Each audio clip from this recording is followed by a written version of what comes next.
So, cool, very cool to be face to face. Very nice to be talking to you today.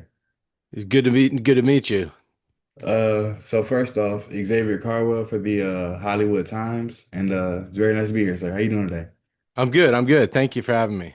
Of course, man, of course.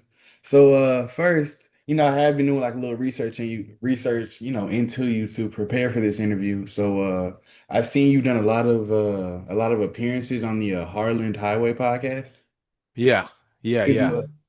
you would you like to, delve deep into that? Like, is it it's reoccurring. So I figured like, you seem very at home and very like, very silly. It's very fun. So would you like to talk more about that? Yeah, I mean, just Harlan's such a funny guy and he's so quick and he's so fun to play with. And I think we get along well. And yeah, I love going up there. That's my favorite podcast to do for sure. Very cool, very cool. I feel like you guys have like a lot of chemistry, like it would like bounce off each other very soon. Like, like one like the voices are like very in sync, very. Well, I think because I think we want to kind of a little bit kind of go at each other, make it hard for the other one because that's funny, for Like us to do kind of that to each competitive. other. Yeah. So I think that's sort of like challenging your friend a little bit. So that's kind of what that is, which I think that's what makes it kind of fun and special like that. Yeah. I like Hmm. that. It's cool. I'm definitely going to watch more of it.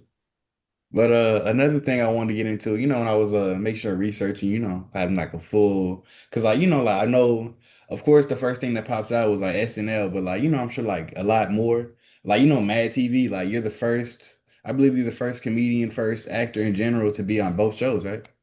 Yeah, at first, yeah, yeah, yeah. Yeah, that was crazy. I mean,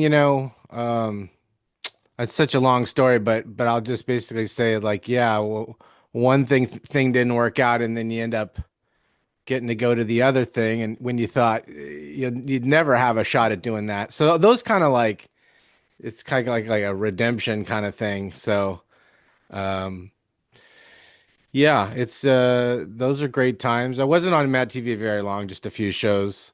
But I did one where I was Letterman. I liked that sketch. That was fun. Yeah, they both have their special moments, both shows. Hmm.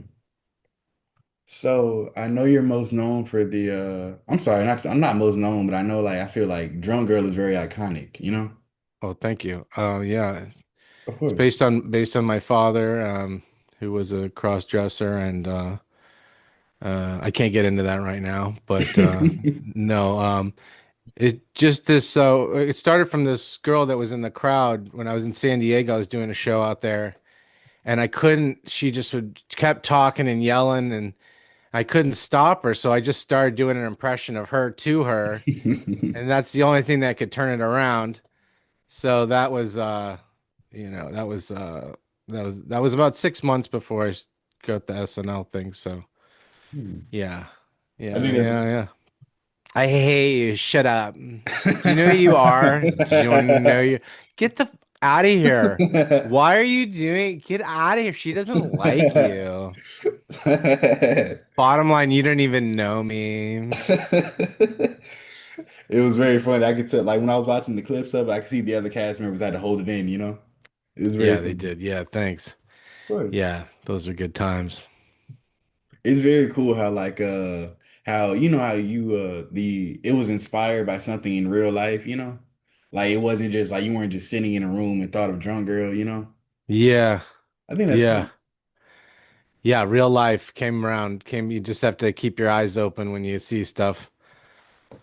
Um, yeah, then you forget voices too. Ones that you run into someone and they're like they have such a like catchy way they talk and and then you don't remember how to do the voice. You didn't put in a voice memo. I think that was always like the thing I've learned over the years, like no matter how much you don't want to get up out of bed to write something down, if you have a good idea, like just always write it down. I mean, Hmm.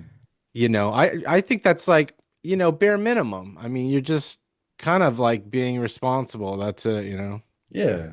I feel like, like kind of you owe it to yourself in a way. You never know how you'll feel later, so might as well jump on it now kind of thing, right? Yeah, definitely. Hmm.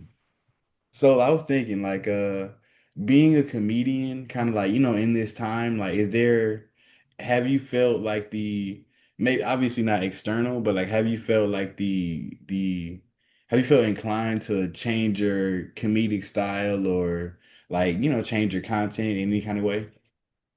I think it's like for me, I'm trying to do more, frame things a little broader, so that people, get it a little better. Like doing setups that are just one little setup and then just riff for a while. So there's no really like paying attention and thinking what I just said and another observation, nothing. Because, I think people, we tune out, we either look at our phone or we just drift off. So just the setup, I think I've been trying to do more of that stuff, Hmm. you know. Is it like to appeal to a more general audience? No, just to get the jokes over. Like for instance, I'll do like Willem Dafoe. Okay, okay. Willem Dafoe. This is so it would be like this. This is Willem Dafoe telling his waiter what to do with his leftovers. And he'd be like, "So listen, if you don't mind, could you put the mashed potatoes in one box and then maybe the pork chop in the other box, if you don't mind, if that's okay." That Very kind of like, cool. I like your impression, like very like how like it's a general audience, like Willem Dafoe, like he's an actor, but I feel like younger people might know him from Spider-Man. oh Like yeah, yes, it's very story, but like very applicable to everyone. So I see what you mean. yeah, yeah. It's very cool. So I was just thinking like one thing I do really want, I like kind of getting an insight into people about their crafts. So I would like to see like what does being a comedian mean to you? Well, I mean, I guess sort of like the freedom to be creative. Like it's the thing that I can do that I can always just pull out a piece of paper, just start writing an idea out, and it's always new. So I think it's like and it's just your brain and the piece of paper and the pen. That's it. I mean, I can do it on a train, on a bus. I mean, so I like that you can access it. So stand-up's always evolving, same kind of thing. Coming up with new bits, new impressions, new characters, new ways of frame. Because my whole thing is not the character or the impression. It's whether they know the impression. Do they know who I'm talking about? How do they feel about that person? Do they hate them so much they're not going to laugh at it? I mean, and I just did Alex Jones, and I'm sure a lot of people didn't watch it or wouldn't watch it, but it's just to me, he's ripe for being made fun of, and I've been trying to do him for years. I did him a little bit when I just did like lines, a few lines for like a YouTube video or Instagram video. That was one thing, but like to do my show, which is, my podcast, the podcast is sort of, like 20, 30 minutes straight. So if I don't know how to do it, it's pretty obvious I don't know how to do it, the impression. So I try to get them down pretty good, but yeah. Hmm. When you were one thing that kind of just came to mind a little bit is I think it's really cool like how like being it's interesting how you say being a comedian is like it's very accessible. Like you can do it Hmm. anywhere, like it's really just a creative thing. Like Yeah. stand up is like I'm sure it's a lot more that goes into the process, but on paper I guess stand up would just be standing in front of the audience and entertaining. But Yeah. I do think it's really cool how like you can kind of even going back to the Willem Dafoe, like, like who are the voices that you choose, like, making sure everyone kind of knows them. I think it's Yeah. interesting how you can, bring people together. Yeah. It's a real challenge because the longer the more channels, the more things on the internet, the more people kind of just scatter what their interests are and what they're watching. So trying to get everybody on board with a certain impression, yeah, it's kind of challenging, and it's what makes me kind of want to do, and I do more characters than I ever have. So at least that way, if you set it up and then people know, everyone in the audience can know who you're talking about because you set it up the right way. and you just run into it. But yeah, like I was saying before, like I was doing Dustin Hoffman, and there's a long hallway. Don't talk to me like that. But if you don't know who Dustin Hoffman is, what is that, you know? And nobody knows what Mm, that is. So it's crazy. I think it's just you have to stay current, but even when you're current, it's like even if you did a Timothy Chalamet impression, would people know what that is? Even though he's so famous, would they really is he ingrained enough in everyone where they know what that, you know what I mean? So it's kind of weird, I think. mm. I get that. I mean, and maybe he is, and maybe I'm just out of touch, but I just feel like everything's splintered. You know, everyone's interests and what they're into is, you know, because back in the day, there are three channels. Everybody knew all those famous people. Yeah. So if you're an impressionist like Rich Little, everyone knew everybody you're doing, rather than like, okay, well, how many people know Piers Morgan? If I said Piers Morgan, would they all laugh at that? You know, it's kind of Hmm. interesting, I think. Hmm. I think it like it kind of speaks to comedians being like, like kind of have bringing people together. Like, like I guess like, when it's jokes, it's like one person on stage, the audience, like regardless of what differences they have, everyone's just laughing together. Yeah, It's like yeah, really cool. definitely. Yeah, it's a good vibe for sure. Of course. Yeah. So one thing I do like wanted to, like I don't want to keep you here forever. I'm sure you're very busy, sure you got a lot going on. But one thing I really, I really wanted to ask was like, was there like a skid or like a voice or like just a moment in your career where it's like this is you couldn't see yourself doing anything else, like just your favorite rather? Favorite. Yeah, yeah. I mean, really, the first time I did Drunk Girl was the most electric for me because, like, that was my first year, my first season. It was like, I think the seventh or eighth show. And hadn't really done too much, done little thing here, done little thing there, different sketches, couple laughs, whatever it was. But then something where I could really, you know, because that's what was great about the update desk is you just look straight at the camera, or straight at the card, which is right above the camera. And it was a lot of you know, you didn't have to worry about where to look, or that was always my hard problem was the problem I had was, you know, there's like three sets of cue cards, and you turn your head, you're supposed to look at the other one, and like my eyes would shift, and I couldn't read them like that quickly, you know. What a nightmare that was. Yeah, Very it was a little overstimulated. tangent, but yeah, it's made me think of that. Yeah. Hmm.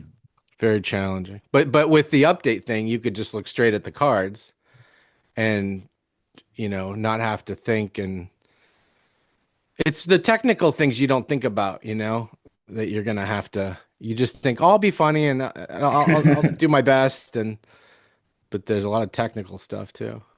Yeah, I can't admit the stage in and of itself. I get a little sweaty even thinking about it. Like the lights, like knowing that you're really performing, it will feel like the Apollo, even if it's just any kind Yeah. of. Yeah, So definitely. one thing, I know I said that was my last question, but I'm not. What's butter the sausage? Is that Oh like the yeah. head, So like from so the like the idea? podcast, right? Oh yeah, So but the okay, okay. podcast, yeah, the podcast I do is the Jeff Richards Show. It's on YouTube, Spotify, Apple, and it's kind of like a 30-40 minute show where I stay in character with somebody else staying in character, or I get a guest. Like I've had Bill Burr and Alec Baldwin and Sherry O'Terry and different people. And basically we just improv conversation. And that's pretty much it. So this is from the episode I did with Gary Busey that went viral. One of the clips went viral.